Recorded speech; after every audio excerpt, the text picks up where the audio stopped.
Enjoy the show. What up, ladies and gentlemen? Welcome to episode number 109 of Siriani Says Sports. All sports, all the time. We had a really busy, and I mean busy day today in the world of sports. So we're going to dive into that. We're going to have some breaking news. We're going to have the NFL trade deadline, winners and losers. We're going to go into picks based on the spread, and we're going to get into a couple other things. But anyways, I'm Matt Siriani, and I got to get used to staring in front of a computer for 6 hours. It's a long story I'll explain later on in the show. And that's Ryan Berenger Jr. He's in college right now doing college-like things. How you doing, Ryan? I'm doing pretty good today, Maddie. Well, welcome to my world, Maddie, of staring at a screen all day long. It strains the eyes a little bit. But honestly, Maddie, today, Matt, I'm not gonna lie to you, from probably about when I got out of my class at 1:00 till I had to go back to my class at 2:50, Maddie, I don't know what the hell was happening. I was just boom, boom, boom, boom, boom, boom, boom. Just news all over the place. Shams, Rappaport, Schefter, Woj. I was like, Jesus Christ, what's going on? So today was, like you said, from like 1 to 4 today was like an emotional freaking roller coaster. So. Oh, my God. All right, so here's what we're going to do. We're going to start off with the news of the day, and this is just out of the realm of Brooklyn. I kind of saw this coming, but unfortunately it had to happen. Given the way the Brooklyn Nets have started the season and the drama that happened before the season even started and what's been going on over the past year plus, Steve Nash has officially been fired as head coach of the Brooklyn Nets. The Nets started 2-5. They look awful. Ben Simmons just looks completely out of it. KD and Kyrie rule this team, which is not a good sign for any owner. And what I remember there was a show where Joe Tsai made a statement saying that he was going to work with Steve Nash and Sean Marks to try to get the Brooklyn Nets to where they want to be. And he basically just took that statement and said, "You're out of here." So Joe Tsai basically got his balls twisted, and now here we are. Steve Nash is gone. So let me just explain what's going on here. Kevin Durant and Kyrie Irving, as long as they're both on this team, stuff like this is going to happen. And now I'm afraid for what's going to happen with Sean Marks. Because Steve Nash was not the best head coach in the NBA. I understand that completely. But he didn't deserve to get canned this early in the season. I knew he was on the hot seat because the Brooklyn Nets are a team of high expectations. That's how it's just been over the last few seasons with the Brooklyn Nets. They are a team of high expectations.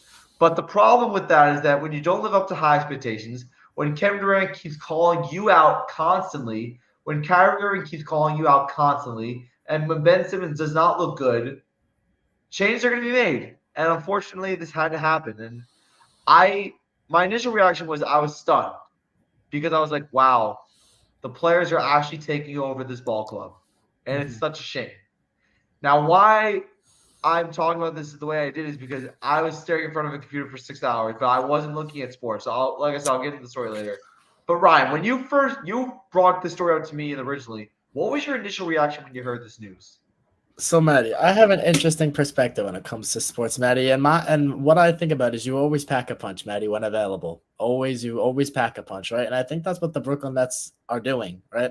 So I think Steve Nash deserves to get fired right now after a 2-5 start. Not really. But, I mean, Matt, when we seen what happened this whole summer, right, with the Boston Celtics head coach Ime Udoka, and we saw that he was getting suspended by the organization themselves. And if you just look at the success of the Celtics last year and that they were just in the NBA Finals, I mean, if you were the Brooklyn Nets and you see a coach like that literally the organization said, we will let him leave under no circumstances. Like, you don't got to trade for him. You don't got to buy him out. He can just take another job. Right. So if you're the Brooklyn Nets, I mean, you always pack a punch. And if you're a coach, if you're a player, you just always got to upgrade, Maddie. And that's just the world of sports. And unfortunately, Steve Nash, like you said, has been underperforming, but we saw this coming because Kevin Durant, that was one of Kevin Durant's main reasons of why he requested the trade in the summer this year. Mm-hmm. Yeah, and like the whole vaccine mandate with Kyrie Irving, also the way Steve Nash handled that was very bad. He didn't really handle the media very well. It was just a mess. And I got Aiden Austin in the chat just spamming away. How you guys doing? Oh yeah, just spamming away. But like again, like a coach shouldn't be fired this early. But the writing was on the wall for a while with Steve Nash. That's what it is, and I would go on a limb and say if the whole Ime Udoka situation doesn't happen, I think that Steve Nash would have been the coach this whole year. I just think because the Celtics, like, yeah, he can go wherever he wants. I think that's why, because they're sitting there and they're like, listen, like if we don't get him, somebody else is going to. And that's what it is. He was in there with he was in literally the NBA Finals last year. So I mean, why not jump on it, right? Like think about like, and I'll take the analogy in football and one step further, right? You think Sean Payton's not gonna take somebody's job next year? Hmm. It's the That's a same good sort. point. It's the same sort of situation. You have these successful coaches. Same thing with like Mike D'Antoni. You think Mike D'Antoni's not gonna be coaching probably the 76ers next year? Good point. One thing that you brought up about the Brooklyn Nets, I'm glad you brought that up because you want to know what really interests me about that? Ime Udoka was an assistant coach for the Brooklyn Nets in 2020 before becoming head coach of the Boston Celtics. So I like that you brought that familiarity factor with the Brooklyn Nets. So if Ime Udoka does get hired and the Boston Celtics say, you know what, you're too much for our organization, we're just going to cut you, and he comes to Brooklyn, this could either be a good thing or a bad thing. The last thing I want though is that things go sour and then Kyrie Irving and Kevin Durant complain again. Because I like me as a Brooklyn Nets fan, I've had enough of this complaining. And that's the only thing, and that's my one concern. And I don't know if it's gonna be on Kyrie and Kevin Durant because based off of what we seen last year, right, with Udoka, is he's a non BS type of coach, right? Like he's not gonna tolerate for all this like crap. I mean, we kind of saw it, right? And I think that's why the Celtics were as good as they were because they were just well coached, no nonsense, no like.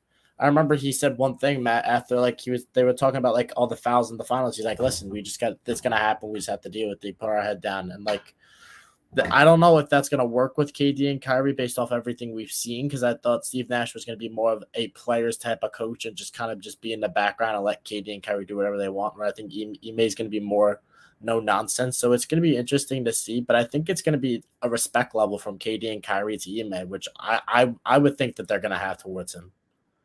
Yeah, it's gonna be interesting. A lot of moving pieces could come between the Brooklyn Nets and Ime Udoka, but like Steve Nash is obviously gone. Now, last question about this topic before we go into football. Does Steve Nash even get a head coaching job? He was very underwhelming as the head coach of the Brooklyn Nets. No, and I think Matt, when we talk about it in sports, we always have recency bias, right? And now we saw Steve Nash on a team with Kevin Durant and Kyrie Irving, and he did nothing. I mean, going back to even when they had James Harden, like when you get your shot, you have to perform. And unfortunately, Steve Nash didn't perform as a coach, so people are gonna look at him and be like, "Listen, like you failed with three of like this generation superstars." So I mean, I don't know how good he really is. I think that Steve Nash's game planning overall was not great, and I don't think he really had a grasp on that locker room in general. So personally, I think Steve Nash has to probably take a couple of years and just lay low and just chill, because I think also the youth really got to him, Matt. I think that's also the problem. Yeah, I think that really, and also the inexperience factor. Also, remember Steve Nash came into this job; he had no head coaching experience whatsoever, Mm-hmm. let alone coaching. Like he had nothing, and he did nothing. Like you said, he did absolutely nothing. And like I said, I was really disappointed. But you know what? Like I said, I'm a Nets fan here. Ryan's on the opposite side of the New York spectrum when it comes to basketball fandom. But Not working out too well, Matty. I'm right here with you. no, it's not working out too well. But obviously, Steve Nash, whatever you decide to do for the rest of your life, thank you for trying to do something with Brooklyn. I know things didn't work out, but here's to the next chapter of your life, and that's really all we could do. All right, now comes the fun part because we had The spicy uh, stuff. the spicy stuff, and this is all NFL trade deadlines. I'm on Ian Rappaport's Twitter right now, and my God, Yeah, Matty, it's a lot. It's a lot. Like oh, I couldn't focus today, Maddie, in class. I'm like, oh my god, oh my god, oh my god, just boom, boom, boom. It was ridiculous.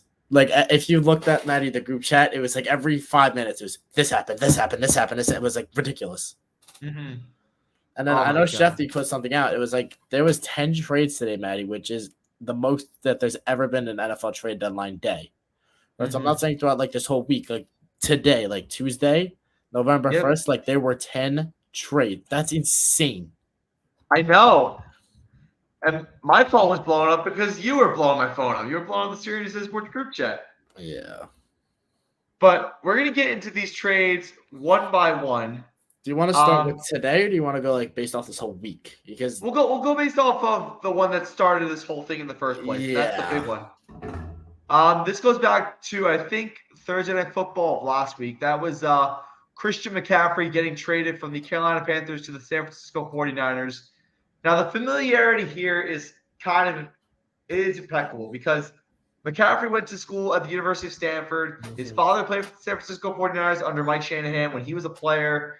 The offense just seems more tailored around to Christian McCaffrey's strengths and weaknesses as opposed to Carolina, where he was the number one guy. Like, not a quarterback. Like, he was the number one guy. The number one sold that offense.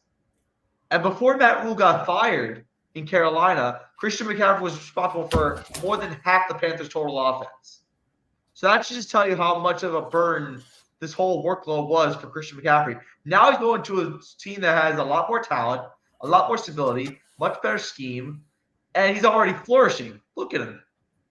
So obviously we're a couple games in, but Christian McCaffrey's already proven to be a star in San Fran. What do you think? I think it's a good move. Honestly, I think the Niners gave up a lot, but I think it depends now, Matt, if he's a 1-year rental or if they're going to extend him.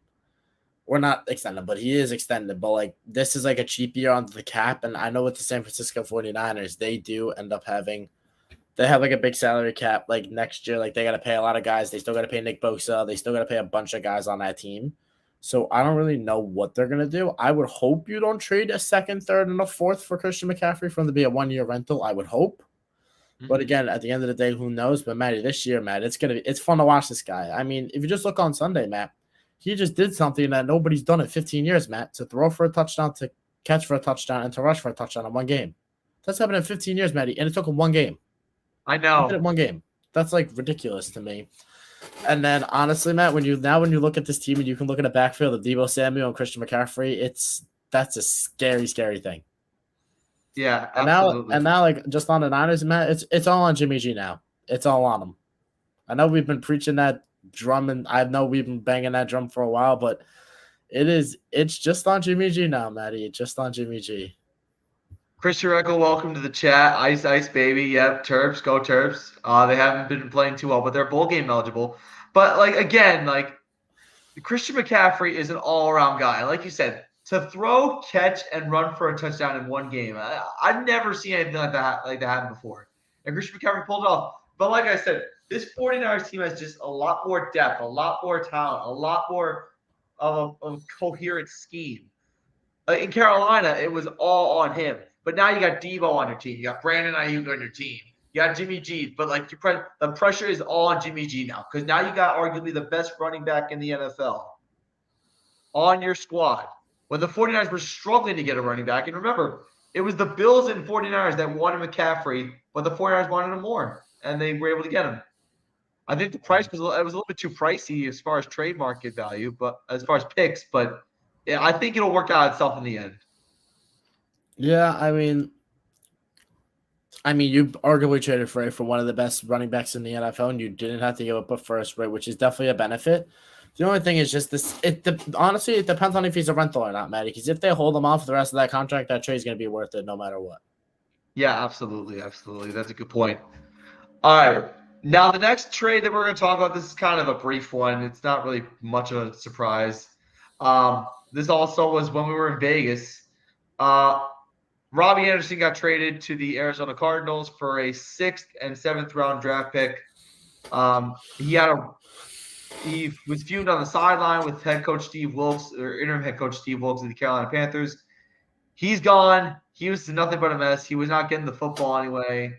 And I think the Cardinals actually got a little bit of something because it's another Kyler Murray weapon, but like Robbie Anderson's not going to do much. Yeah, probably not. I mean, they really got him to replace Marquise Brown, who obviously, Matt, we all found out is out for the rest of the year. So, I mean, that's kind of where that came from. But, yeah, no, not the biggest thing, but it's definitely something worth noticing. Next, we're going to go to the New York Jets. They traded for a running back after Breece Hall tore his ACL. Unfortunately, I'm sorry to say that, Ryan. Yeah. They get James Robinson and they had traded a 2023 conditional 6th round pick for James Robinson. So he's going to be splitting carries with Michael Carter, but You have depth in the backfield. I mean, that's something, I right? mean, it's essentially a 5th-round pick, right? It'll probably turn into a 5th, right? But basically, let me just sum this up, Maddie. So they traded Blake Cashman for James Robinson. Do you have any idea who Blake Cashman is? Absolutely not. He was a linebacker that they drafted who was injury prone. I probably played about 4 snaps his entire career, and they basically swapped him out because they traded him to the Houston Texans for a 6th-round pick and used that 6th-round pick from the Texans to give to Jacksonville. Mm. So essentially, you get a 1,000-yard rusher, basically each of the last 2 years, for an injury-prone linebacker, which I'll take it any day of the week. JD strikes again. Absolutely. Joe Douglas has really been doing his part. Now we're going to go to your fantasy defense. They got a little bit of a boost. Robert Quinn traded from the Chicago Bears to the Philadelphia Eagles for a 4th-round draft pick in next year's draft. Now, the Philadelphia Eagles defense was already for real, but this just kind of solidifies them as one of the top defenses in the NFL. Yeah, and obviously, unfortunately, Jordan Davis is going to be out 4 to 6. I love that guy. I just love that guy. I do too. Big Jordan Davis can be out 4 to 6 weeks, unfortunately. But yeah, Maddie, that D line: Robert Quinn, Hassan Reddick, Josh Sweat, Brandon Graham, Fletcher Cox. Like, dude, they got a lot of guys over there now, Maddie. They got a lot of guys, and thank God, dude. Thank God when you triple down on Philly. Look what happens. We'll get into fantasy a little bit later in the show. This pissed me off a lot. Wide receiver Kadarius Toney was traded to the Kansas City Chiefs for a 2023 compensatory 3rd-round draft pick and a 2023 6th-round draft pick. Maddie, can you hear that? What? Can you smell it? Smells like Tyreek. It does. It does. Kadarius Toney has speed. That's the thing. And the Chiefs have been looking for that speedster ever since Tyreek Hill got traded to Miami. So this is probably something that the Chiefs have. He's going to be their new Tyreek or their replacement for Hardman. It's one. Oh, Maddie, it's. I understand why, right? Like you trade him because like you get a new regime and they don't like him. It happens all the time, right? But then you just look at the team and you're like, you damn well know he's going to be good there too. Mm-hmm. And it's like he's been saying to the Giants, and I'm not one to question like players' health and stuff, but he's basically the whole season been hurt. Watch Maddie. Watch him play this week, Maddie. Just watch. Watch him play this week. If he plays this week, then he basically lied about being injured and basically just sounded.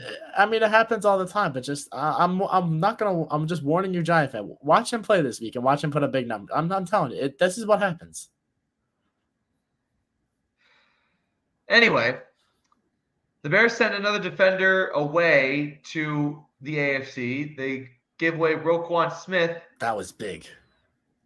For AJ, and Chicago gets linebacker AJ Klein, a 2023 2nd-round pick, and a 2023 5th-round pick. So, the Raven defense needed help. They don't have a pass rush. They're not really good defensively. They needed something, and Roquan Smith is one of the best linebackers in the game on a really bad team. So now Roquan Smith's going to a contender. He's gonna play first. He's gonna play for a chance to win a division title.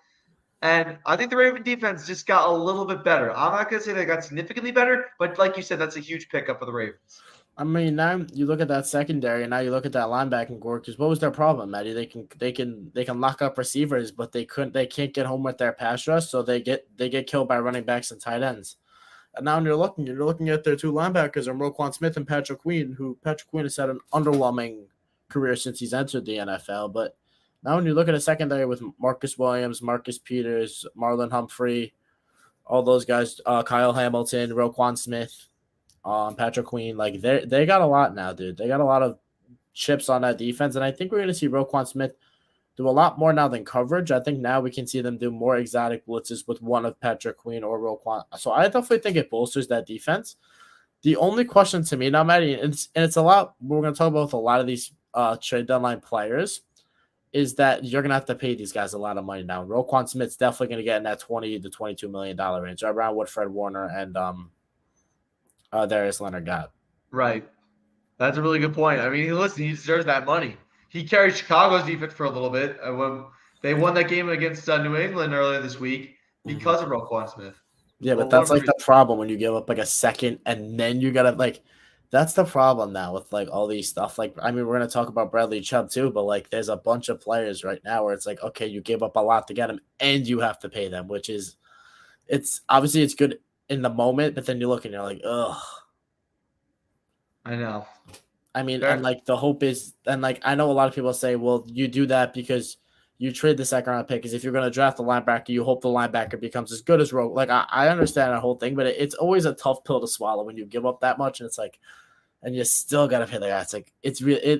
Obviously I think Ravens fans are not mad, but I think it's just at the end of the day, like, ugh. Long term is going to be something that they're going to have to worry about. All right, this next one shocked me very much. T.J. Hawkinson traded to the Minnesota Vikings. That was nuts. That was shocking. I was very, very shocked. T.J. Hawkinson will go to the Minnesota Vikings as well as a 4th-round draft pick next year and a 2024 conditional 4th-round pick in 2024. And Detroit receives a 2nd-round pick next year and a 3rd-round pick in 2024. What? I'm not going to lie to you. I think the Lions got to steal. Not the Lions. The Vikings got to steal. They did. Because when I saw, right, and they didn't reveal the trade details, right, but when I saw it was an interdivision trade, Maddie, you got to think, oh my God, because you never trade with divisional opponents, and if you do, you got an absolute haul. So I was thinking, I saw, oh, the Lions traded with the Vikings. I'm like, they definitely got a 1st-round pick. Because people don't forget, T.J. Hawkinson was like a top, what was he? Was he a top 10 or was he a top 15? I know he was a top 10 tight end at one point. He was around. No. In the draft, I think he was a top 10 pick, maybe a top 15. I know he was like relatively right in that margin because him and Noah Fant were both 1st-round picks. Right. But like, and that's always, we always talk about return on investment, right? And like, that's the big thing with the Giants, right? You get a 3 for Kadarius Toney when you draft them in the 1st round. Like, we always talk about that. But like, T.J. Hawkinson's like still probably like top 10 tight end in the NFL. He plays for a bad team, but like you trade him to an interdivision opponent and don't even get a 1 back. I mean, I don't know. I think the Vikings got a steal, and the Vikings needed it because they haven't got a lot of production from their tight ends so far this season. Irv Smith, they said he's going to be out for like 6 to 10 weeks. Yeah, Irv Smith's out for 6 to 10 weeks. They haven't really had a great tight end. The receiving core is ridiculous. But one thing that you brought up in the Sirius Sports chat, and this relates to fantasy, if you have Justin Jefferson on your roster, this hurts you a little bit. Yeah, well, it seems like some people should have traded when they had the chance, but it is what it is. It is what it is. Ryan always gets what he wants. I may be early, but I'm never wrong. Awesome. All right, this one is not really much worth mentioning. I mean, the Chicago Bears get Chase Claypool from the Pittsburgh Steelers. Honestly, that's not that. Honestly, Maddie, like, and I know, like, I'm not the biggest Chase Claypool stan in the world, right? But I mean, it's not bad, right? Because if you looked at this receiving core for the Bears, I mean, who is there? Darnell Mooney. There's Darnell Mooney. There's the worst version of St. Brown. There's the worst brother, right? There's N'Keal Harry, who has been known around the world as Shaquille, right? There's Byron Pringle. There's like, I don't even know. There's like, I don't even know, right? And now if you're going to pair a guy up like Darnell Mooney with a guy like Chase Claypool, who I think was not utilized correctly on the Steelers, I would think. And I think hopefully they would not use a 6'4" wide receiver like Chase Claypool. And I think it's going to help Justin Fields' development now because it's now not just all on Mooney. Now it's Kmet. Now it's Mooney. Now it's Claypool. Now it's those 2 backs and Herbert and Montgomery. So I think it's good. I'm just kind of shocked the Steelers got a 2 back because we talk about return value. They actually got exactly where they drafted Claypool. They drafted Claypool in the 2nd round. They got a 2nd round pick back, which if you're a Steelers fan right now, it's like I would be actually excited because if the Steelers should do anything, they can draft receivers in the 2nd round, 3rd round. Like they do that all the time. And it seems like from what I've talked to, because I know a bunch of Steelers fans, it seems like they weren't really like that high on Claypool because they felt like he wasn't being used right. And I don't know what it is, but I think they just like Deontay Johnson and George Pickens more. So I think it's a win for both sides. Yeah, arguably you could say that. Justin Fields gets a little bit more depth, and the Pittsburgh Steelers solidify their receiving core without having to worry about anyone else. So, yeah, I can see where you're going with that. All right, this one's kind of like Pittsburgh Steelers do add to their secondary. They get William Jackson III from the Washington Commanders and a 2025 conditional 7th-round pick for and Washington gets a 2025 conditional 6th-round pick. Pittsburgh adds their secondary. That's pretty much. I don't like it because they were gonna cut him anyway, and now you have to pay him too. So I don't like it. You give up a pick and you still got to pay the guy. I don't like it. This was the trade that really shocked me. Bradley Chubb goes to the Miami Dolphins along with a fifth-round pick in 2025, and the Denver Broncos get Chase Edmonds, who the Miami Dolphins did not like, a 2023 first-round pick, and a 2024 fourth-round pick. Oh boy, I'm Mm-hmm. scared. The AFC beast, Maddie. I'm telling you, the AFC beast. Absolutely. This was a trade that Miami needed to do. This is a whole new ball game. Miami just basically. I'm not gonna lie to you. I'm terrified. I'm not gonna Uh-huh. lie. Like now they have Bradley Chubb. They have Jalen Phillips. They have Christian Wilkins, and now they have like they're real good. They have Melvin Ingram, not Melvin. Yes, Melvin Ingram. Sorry, wrong guy. Thinking of the wrong guy. Thinking of the wrong Melvin. Yeah. But yeah, no, they're good, and then that offense is ridiculous. But now, Maddie, I saw this stat today, right? So when when the Niners initially traded up for Trey Lance and they gave the Dolphins 3 first-round picks. That's right. You know where those 3 first-round picks went? Where'd they go?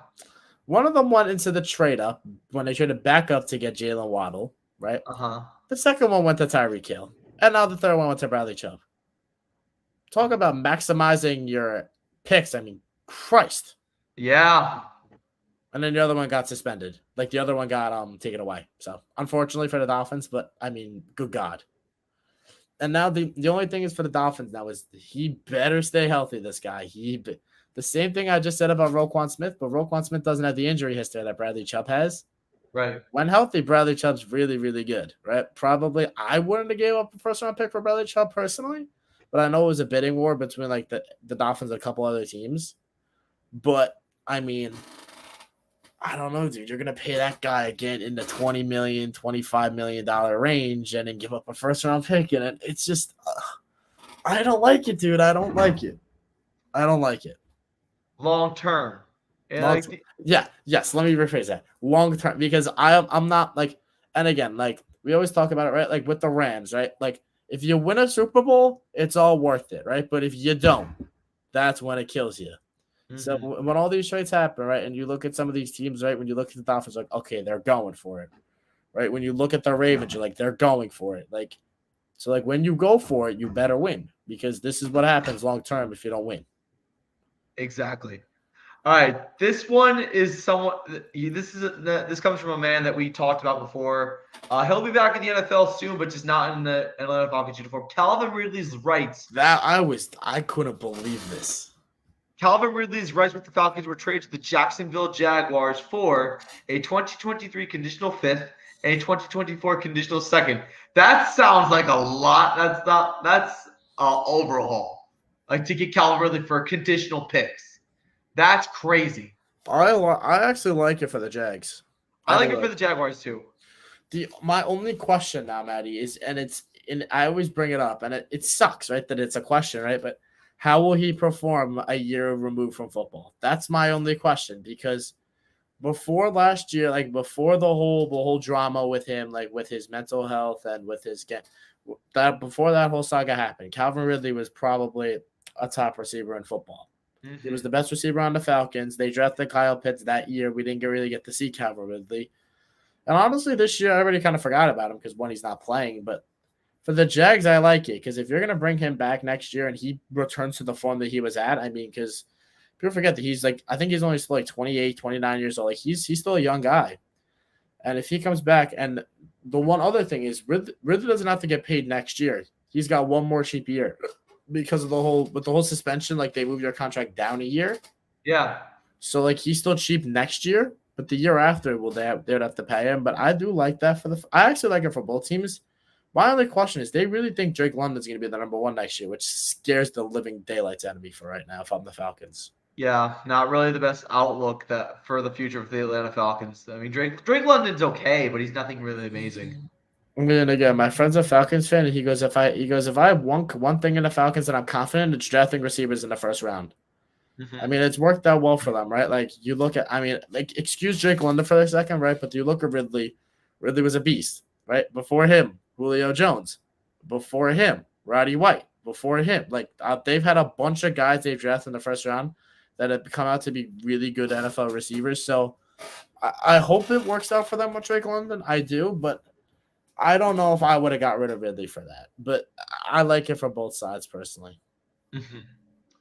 We're gonna go over a couple more. One is for the Jets, and one is for the Indianapolis Colts. With the Yeah. Buffalo Bills. Actually, I want to go with the Buffalo Bills one because this is more significant and much more of a need. The Yeah. Buffalo Bills get Naheem Hines from the Indianapolis Colts. The Colts will receive Zach Martin and a 2023 conditional fifth-round pick.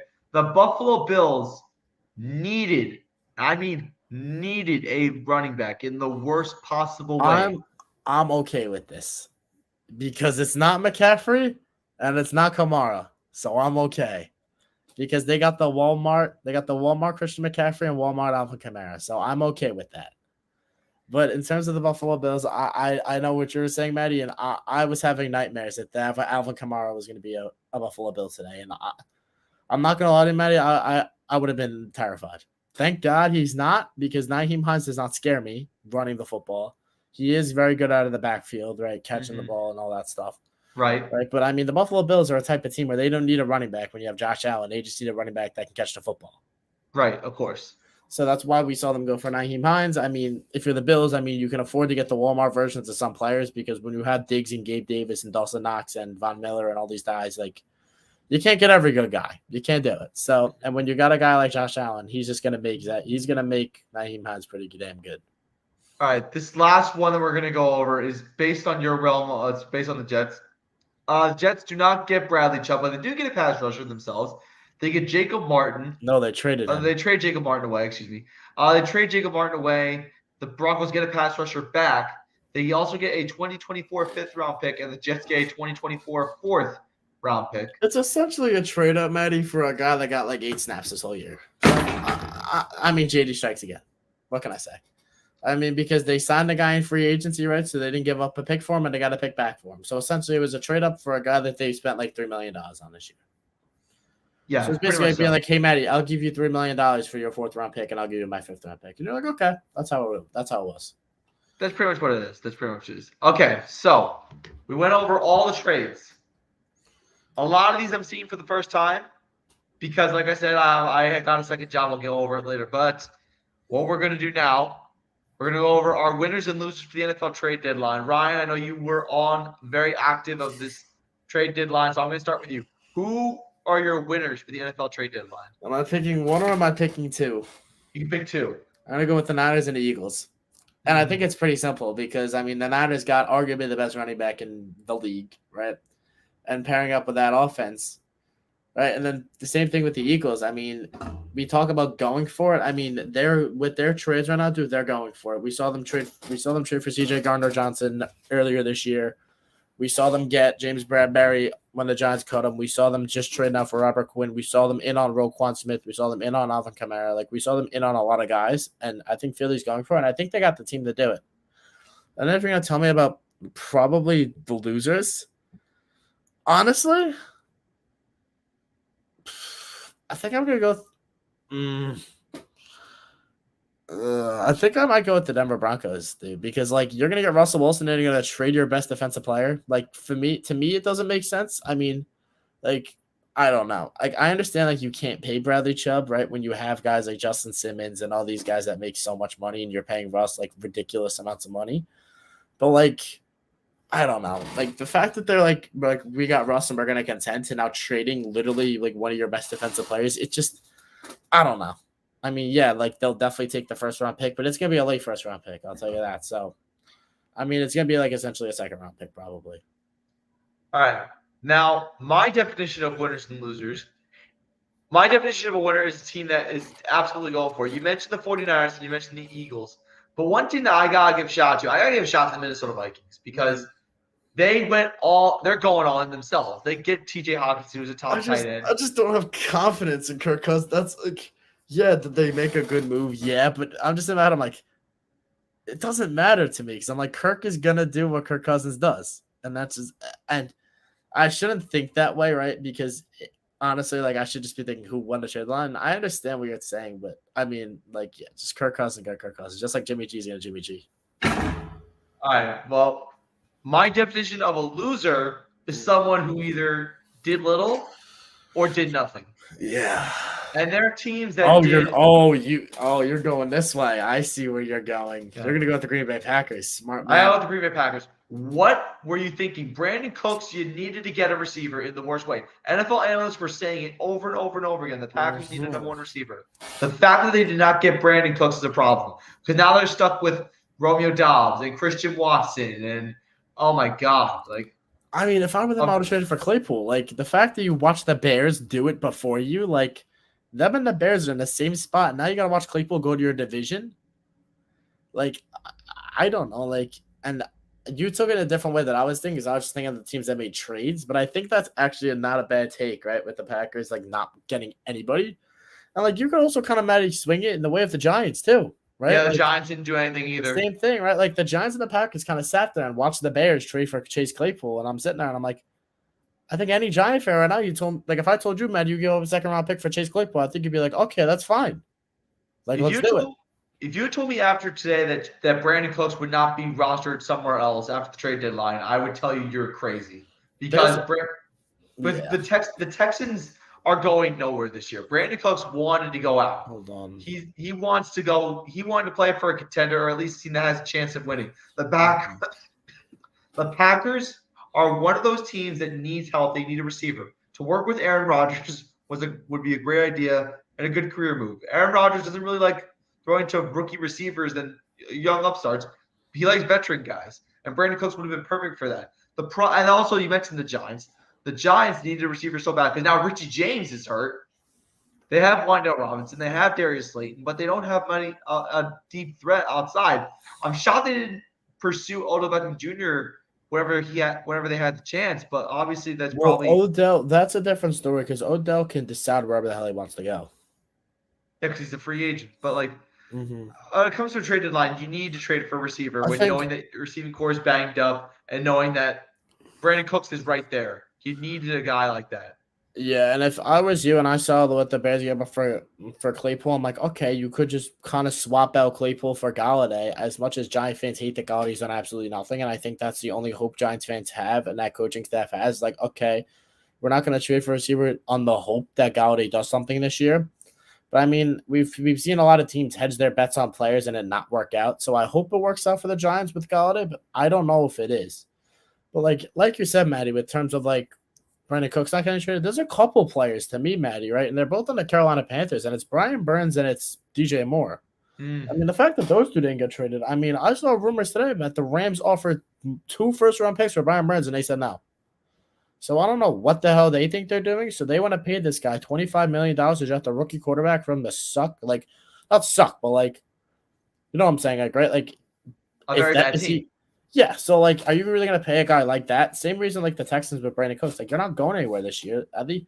And the fact that it's 2-1s, it's like, yeah, like, we just saw last time the Rams go up 2-1s. The Rams go up 2-1s for Jalen Ramsey. Now look at the Jags. They're, like, on the upswing now. Like, if you're going to blow it up, blow it up. And like that's what I don't understand, right? Like the fact, and like I think you could have got 2-1s for Brian Burns. I think DJ Moore gives you at least a second, maybe a 1. I mean, if freaking Calvin Ridley's getting you a second, I think DJ Moore can get you a 1. They probably could have 3-1s today. They could have got 2-1s for Brian Burns. They could have got a 1 for DJ Moore. They should have got a 1 for Christian McCaffrey, but like I don't know. Like that's why it's shocking to me because like if you're gonna trade McCaffrey, how are you not trading Brian Burns? I don't know. Personally, I don't know. And then the other one thing, Matt, is how is Laremy Tunsil still a Houston Texan? I thought that guy was going to be gone too. Oh, my God. That guy was terrible. Like, I don't understand. Like, when you suck that bad, right, you're like, okay, I understand, like, Tunsil more than I understand Cooks because, like, Tunsil's still super, super young. He's still an all-pro tackle. Like, the contract reeks, by the way. The contract is gross. But I understand Tunsil, but, like, there's a couple of players, and you're like, how are they still on their team? Well, Kamara's still on the Saints. Yeah, Kareem but Hunt's still on the Browns. Yeah, but that doesn't shock me because I think that they know if Jameis, because I think they still have a shot. Because I think the Saints are looking around and are like, this division's terrible. So like, if Jameis can come back and do something, because they still have the talent. I mean, Michael Thomas hasn't played in weeks, right? Jarvis Landry hasn't played in weeks. It's really just been Chris Olave. But like, if they can get Michael Thomas, Jarvis Landry back, Jameis Winston comes back, and they still have Alvin Kamara. I mean, like. Talent-wise, they're still one of the best teams in that division. I mean, the fact that they're looking at like the Bucks are 3-5, the Falcons are what are they 3-5 and 4-4. The Falcons are 4-4, and they're looking at the Panthers being what 2-6, 2-6, 2-6, And they're 2-6 as well, or are they 3-5? The Saints are 3-5 with the win over the Raiders. So what I'm saying, so if you're the Saints, you're like, we could still contend. So if the Kamara thing to me is not as bad. Also, the one other thing is, why is Kareem Hunt still a freaking Cleveland Brown? Yeah, I know. So yeah, there's a bunch of teams, Matt, that are head scratchers, and the teams that are head scratchers are ones that have been bad organizations recently. Like the Browns have been a disaster recently, right? Like the Texans have been a disaster ever since the whole Watson thing, right? And then you look, the Panthers have been garbage since they've hired Matt. Like, so, I mean, I don't know. I mean, and I'm not one to talk about stupid organizations doing stupid things. Same thing with the Detroit Lions, but like, I mean, Christ, Matty, the bad organizations, people wonder why they're bad. This is why they're bad. Yeah, exactly. You wonder why the Lions have sucked for the last 20 years. I mean, you trade literally like one of your best offensive players and you don't even get a first back. I mean, Lord, and then this is why bad teams are bad. Exactly. You took the words right out of my mouth there. All right. I was gonna save time for football fantasy, but that's something that we're probably gonna discuss amongst each other. But like, now it's time for Ryan. You blew it. I mean, I don't know how you blow when you score 130 points, but this was a week you tipped the cap. You tipped the cap. No, but see, Ryan was at the Jet game, and Ryan called me and he said point blank, I should kick my brother's ass this week. I should, and I would have, if freaking DeAndre Hopkins gets 25 points, 34. I did make bad decisions. I did bench Deontay Foreman, which sucks, right? And I did start Najee Harris again, which never again. That guy's off the team. Kyle Pitts wants to get his one touchdown whenever I bench him. I mean, Christ. I mean, so I start Najee, he gets 11 points. Foreman gets about 35. And then Kyle Pitts gets more points than Dallas Goedert. I mean, Jalen Hurts and Stephon Diggs are Jalen Hurts is the best, by the way. Jalen. Right. Ken Walker and Josh Jacobs, disgusting. Do nothing till the end. So like, I literally lost because like my three backs did nothing. They did nothing this whole week, and like Diggs did something.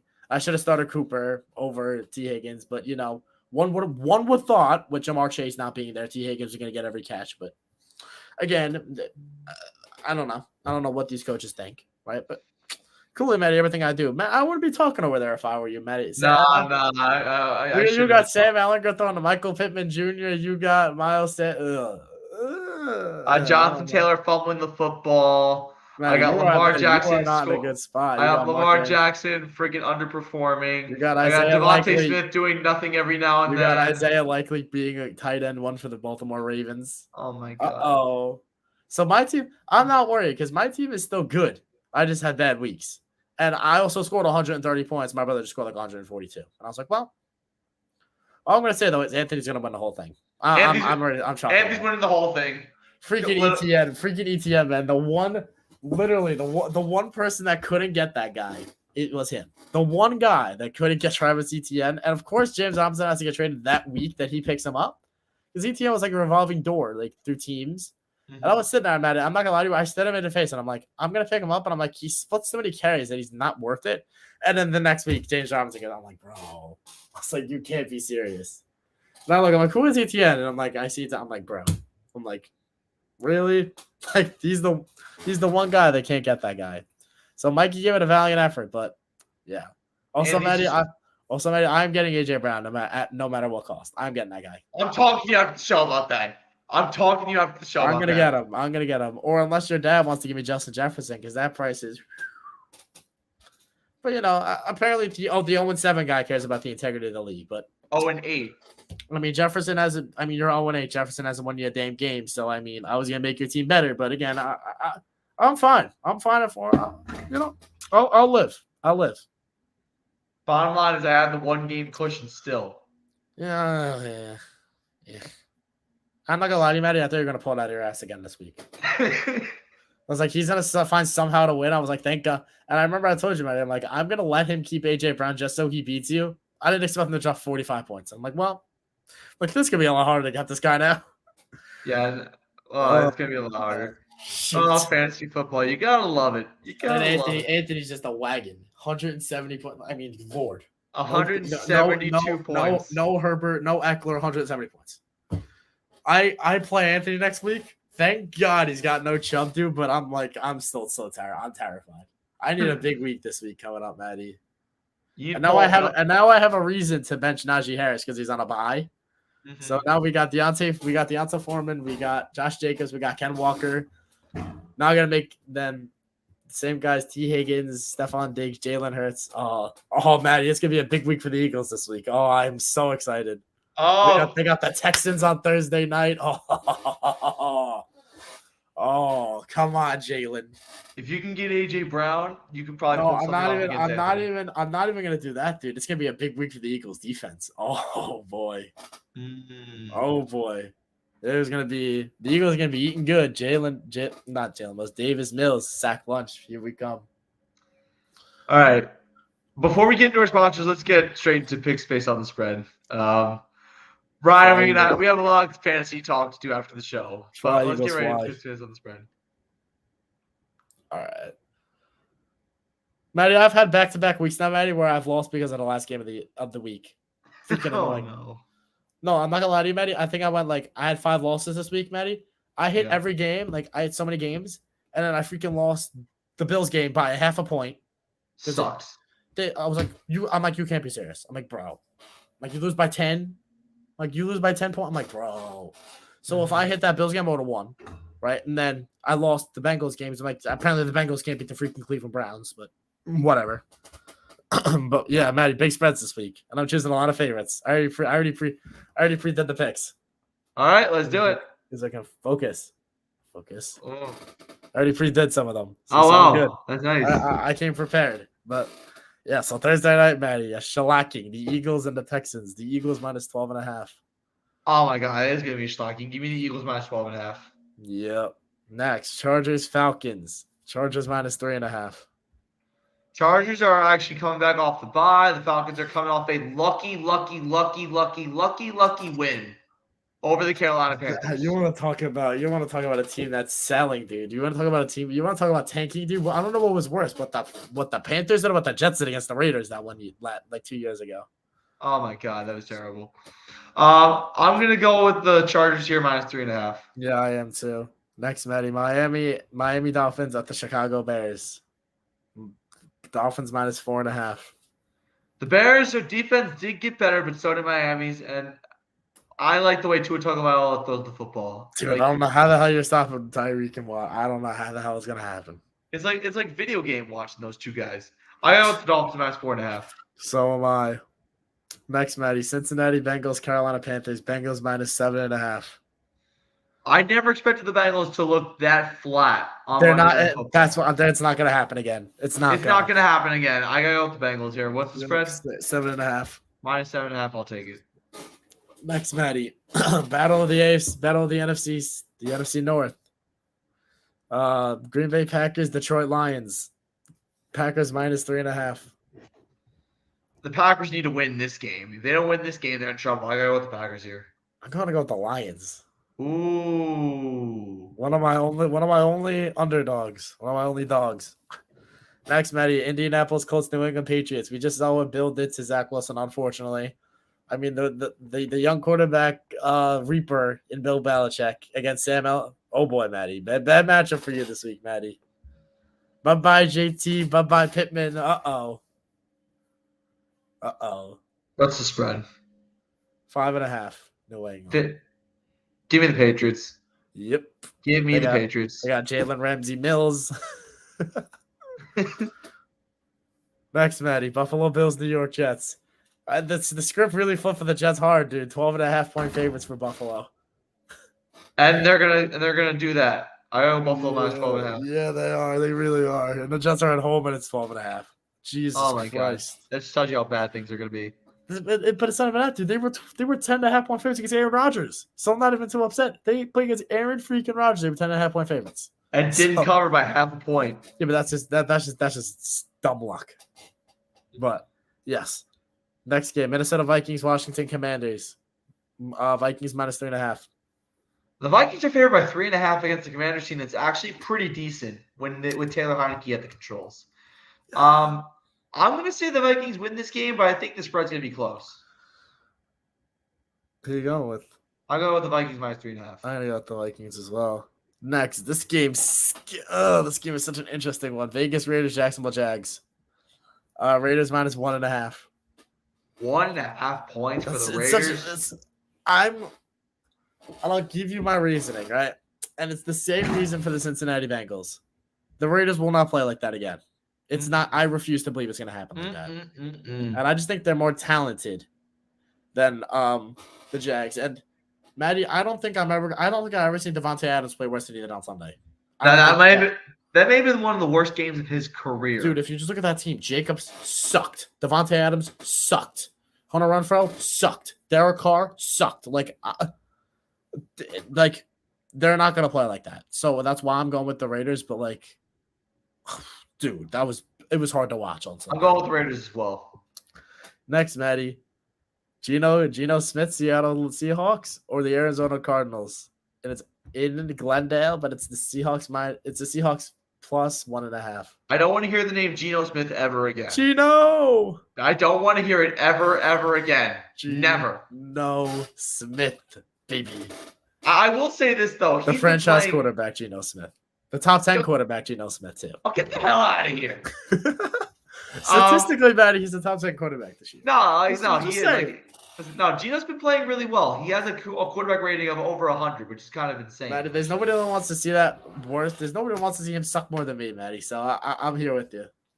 All right, so you know what? I'm going to go with Geno Smith and the Hawks, only because Geno Smith has been playing really well. And I think Kenneth Walker plays a lot better than he did this past week. I mean, he scored a touchdown. He still got a ton. I mean, we're talking about the offensive rookie of the year right now, Maddie, Ken Walker. So. Oh, yeah, running away. I don't think Dameon Pierce gets it.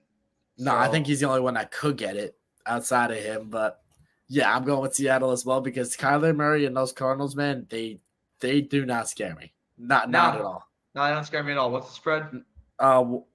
Arizona minus 1.5. I'm going to go plus 1.5 Seattle. So we both got the dogs. So, Maddie, I'm not going to lie to you, Maddie. I have 3 underdogs this week, and I'm getting to my last one. LA Rams, Tampa Bay Bucks. Bucks minus 2.5. Bucks minus 2.5. I'm gonna agree with you there too. Both these teams need to win so bad, but Brady's just washed. I got the Rams. Yeah. Rams plus 2.5 for me. Yeah, I got the Rams as well. Thanks, Maddie. I believe it's going to be the Malik Willis-led Tennessee Titans. It will. Going in there Arrowhead against the Kansas City Chiefs, which is not a good idea, right? And it's the Chiefs minus 12.5, well warranted. First off, Derrick Henry ran for 219 yards against the Not going to Houston happen again. No, not going to happen again. Again, this is why bad teams are bad. I have the Chiefs. What's the spread? 12.5. Minus 12.5. So there are 3 spreads of 12.5 points. Or over. Or no, never mind. No, it's just 12.5. Jesus Christ, yeah. Oh, my. 3 spreads of 12.5 points. Oh, yikes. Last one.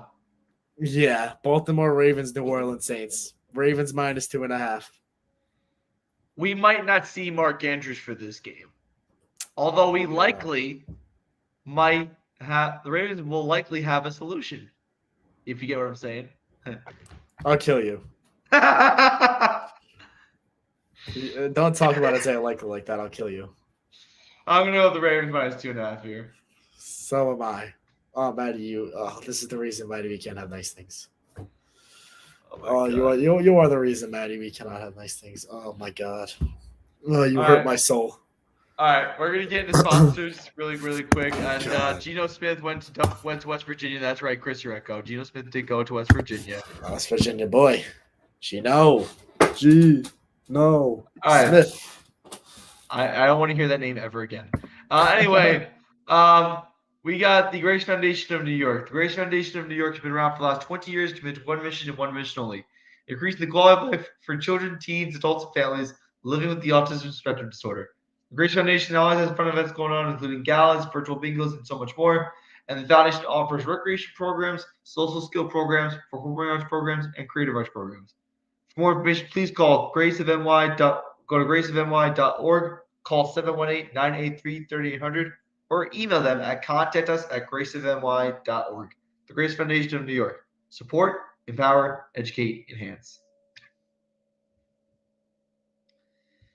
Next up, we have Valks Enterprises. Valks Enterprises is a full-service commercial contractor service in the New York and New Jersey area.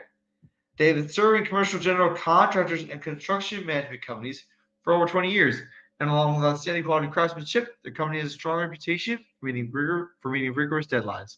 For more information, please call 732-970-7230 or visit valxenterprises.com. Valks Enterprises, building projects for success. Next up, we have DAS Technology Consulting. DAS Technology Consulting, LLC, has been helping clients worldwide for over 30 years. Their experience within the data center arena is the reason why Fortune 500 companies and businesses everywhere have worked with them as their trusted IT service provider. Their experience in a variety of verticals includes financial, insurance, healthcare, technology, education, and government. They're all about they provide data center solutions and services for your business's most critical infrastructure, IT infrastructure needs. DAS Consulting Simplifying Technologies. So if you scroll down, they're located in West Palm Beach, Florida, Manhattan, New York, and Hoboken, New Jersey.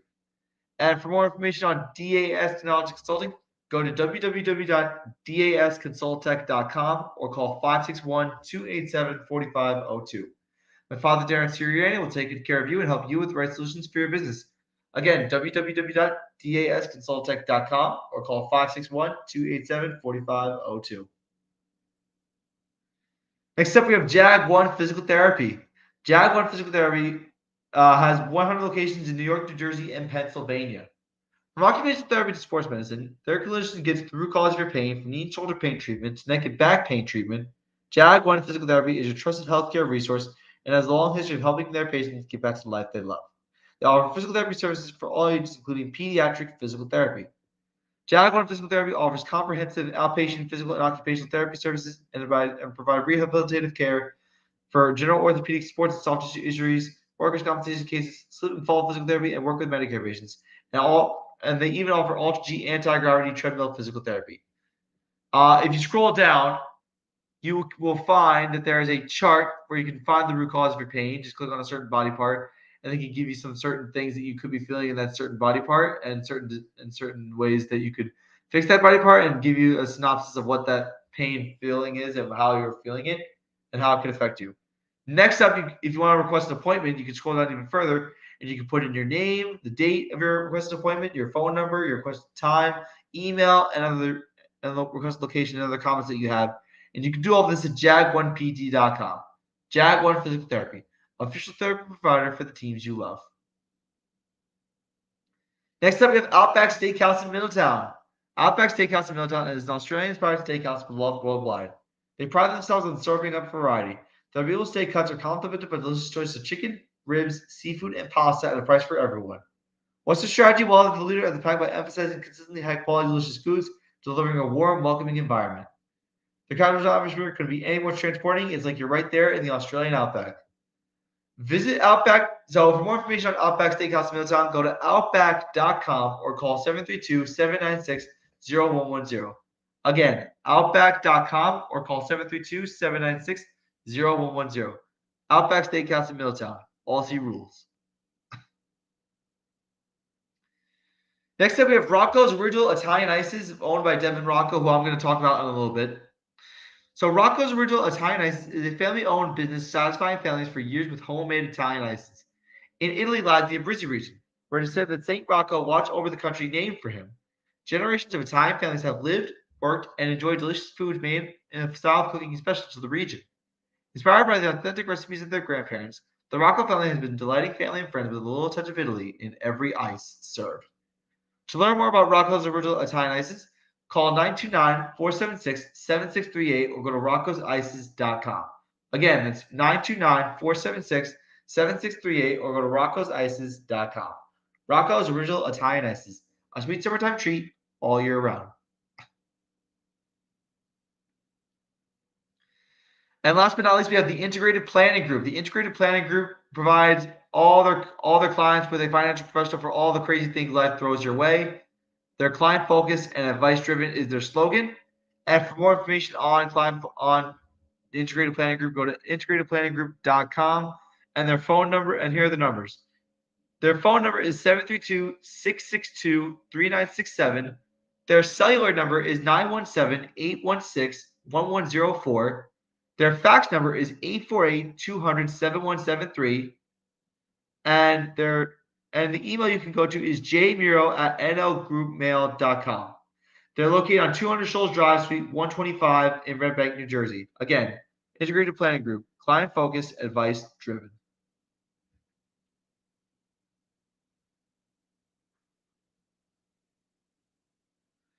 All right. So, at the top of the show, you heard me say I've been staring in front of a computer for 6 hours long. I'm going to tell you why, and I think this is going to be new to Ryan. So, No, I'm aware. Oh, you're aware? I am aware. Okay. So, Devin Rocco, who is the owner of Rocco's Original Italian Ices, we just showed the sponsor, is also the owner of a lending company called New Rock Lending Company in Keensburg, New Jersey. It's right next to Rocco's Original Italian Ices. And I'm employed there to record a list of leads for this business and also do some accounting as well for the company. As a result, I will have no free time except on Saturdays. But except on Saturdays? Except on Saturdays. Listen, so here's what happened. I talked to Outback Steakhouse, and they said that I told them I need to restructure my schedule a little bit because I don't want to work all 7 days. Because yeah. You couldn't get Sundays off, Maddie? Come on. I'll explain that to you later. But I get Saturdays off, so if you're watching this and you're wondering when can you hang out with me or when do you want to get together with me or when do you have free time for yourself, it's on Saturdays. That's pretty much it. It's just Saturdays. I'm working there Monday to Fridays from 9 to 3. I'm working at Outback on Mondays, Thursdays, Fridays, and Sundays, not Saturdays. I used to work Saturdays, but now I'm not working on Saturdays anymore. So if you're wondering when I get off of work, Never. Never. That's pretty much it. But no, I'm really, really happy that I'm working for New Rock Lending Company. Devin Rocco's a great boss. And I'm so excited to be sharing this next chapter of my life, working with him and his guys. His guys are great people. And I'm kind of glad I get to contribute for this company in many ways. And, just do what I can and give my mathematical expertise and also be productive and not doing little. But anyways. That's the main thing. Don't do little. Don't do little. That's the key. Quote of the day, do more. Don't do little. Do more, don't do little. That's the good quote for the day. Anyways, for those of you who are wondering where we're on social media, we're on Facebook, YouTube, Instagram, Twitter. And Ryan, you can take it away from here. Yeah, so thank you for letting me do my favorite thing ever. But yes, if you guys want to follow us, you can follow us on the socials. You can follow us obviously here on YouTube at Siriani Sports. You can follow us on Facebook at Siriani Sports. You can follow us on Instagram at Siriani Sports. Follow us on Twitter at Sirius Sports. You can follow me and Matt on ColorCast. I'm at Siriani1221 and Arbitrary24. You can follow Loro on ColorCast at Loro Sport at Low. What is it? At Sports Junkie 812. That's what it is. Yeah, no idea what it is. Sorry. Yes, but yeah, Maddie, episode 100 and number 9 in the books. Maddie, welcome to November. Unfortunately, daylight savings time is tomorrow, and the sun sets at 4:33, which is gross, which is just disgusting. Because I go into class when it's sun, and I come out of class when it's dark, and it's like wow. Like I have Maddie I have a 4:30 to 6. I'm gonna go in. It's gonna be bright. I'm gonna leave. It's gonna be dark. It's like wow, like this is what we're doing right now. I know, very, very insane, actually. But anyways, and then 2 lessons: always pack a punch, and Ryan always gets what he wants. Just putting that out there.